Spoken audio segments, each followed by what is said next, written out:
এত চিল্লা চিল্লি কেন? এই সারাইছে বসে আমি আসতে একটু লেট করছি আর সবাই মাছের বাজার লাগিয়ে দিচ্ছ।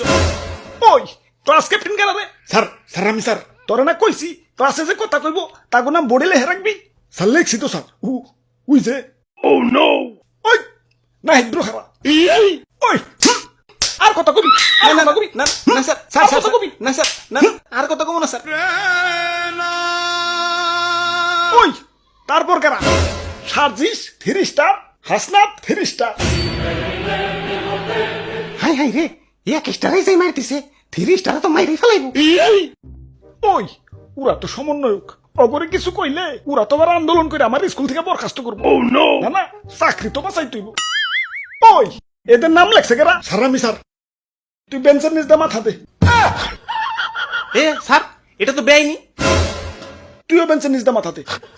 স্যার স্যার ওই ওই তোর স্কুল ডেস্ক তোর স্কুল ডেস্ক। স্যার আমার দেশ তো তাও স্কুল ড্রেসের কাছাকাছি আছে, কিন্তু ওরা তো পাঞ্জাবি বই রাইছে। ওই আজকে থেকে পাঞ্জাবি তো স্কুল ড্রেস, সবাই পাঞ্জাবি বেরাবি। চাকরি তো বাঁচাই তুইব। আচ্ছা শোনারা, তোমরা দুইজনকে সমন্বয়ক আসিফ নাহিদ ওরা কো? ওরা আর আসবো না স্যার। কেন আসবো না? কেন আই স্যার কি করবো স্যার? কেন পড়ালেখা করবো? পড়ালেখা করে আর কি করবো স্যার? কেন সরকারি চাকরি নিব? ওদের সরকারি চাকরি আর লাগবো না স্যার। কেন কেন? কারণ ওরা নিজেরাই সরকার হয়ে গেছে। স্যার আপনি হোমওয়ার্ক দেখবেন না স্যার? আপনি তো কইছিলেন যে হোমওয়ার্ক না করে নেইব, ওরা ইচ্ছা মতন পিটাইবেন। ও হ মনে পড়ছে, আজকে যে হোমওয়ার্ক না করছে ওর আজকে খবর আছে। আমাদের দাবি তোমাকে হোমওয়ার্ক চেনে তো, তোমাকে হোমওয়ার্ক লাগবো না। তোমরা হইলে সমন্বয়ক, তোমরা দেশের কাজ করবা, বাড়ির কাজের দরকার নাই। বসো বসো। ওই আর পিছনের তোরা কি হোমওয়ার্ক করছস? স্যার আমরা তো সহ সমন্বয়ক। হাই হাই, আগে তো দেখতাম দেশের কিছু লোক সভাপতি আর বাকি সব সহ সভাপতি, এখন তো দেখতাছি কিছু সমন্বয়ক আর বাকি সব সহ সমন্বয়ক। আমি গেলাম। কনে সৎ সঙ্গে স্বর্গবাস, অসৎ সঙ্গে সর্বনাশ, আর সমন্বয়ক সঙ্গে সুবিধাই সুবিধা। বাহ বাহ বাহ, সাবাস সাবাস। স্যার আমি কিন্তু হোমওয়ার্ক করছি স্যার।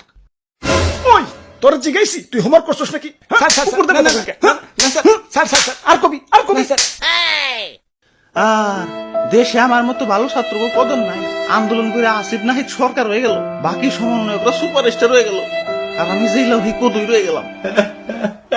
ওরা বাপুরে, ইয়া যারা ফার্স্ট বেঞ্চে বসো কংগ্রাচুলেশন, ইয়া তোমরা চাকরিজীবী হইবে। আর যারা তার পরের বেঞ্চে বসো ডাবল কংগ্রাচুলেশন, তোমরাই বা উদ্যোক্তা ব্যবসায়ী, তোমরা ফার্স্ট বেঞ্চার গো চাকরি দিবে। আর যারা আমার মতো লাস্ট বেঞ্চে বসো ট্রিপল কংগ্রাচুলেশন, তোমরা এবার নেতা এমপি মন্ত্রী, তোমরা আবার আগের বেঞ্চার গো উদ্বোস করাইবে।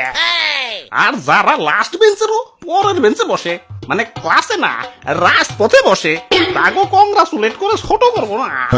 ইয়া তোমরাই বা সমন্বয়ক, তোমরাই এমপি মন্ত্রী সহ পুরো দেশের সিস্টেমটাই উদ্বোস করাইবে। ওই কিরে, কালকা তোর স্কুলে দেখলাম না কে? ও নো। ওই স্কুল ফাঁকি দিবি, আর ফাঁকি দিবি, আর ফাঁকি দিবি। স্যার সমন্বয়করা কিন্তু 3 মাস ধরে স্কুল আহে না।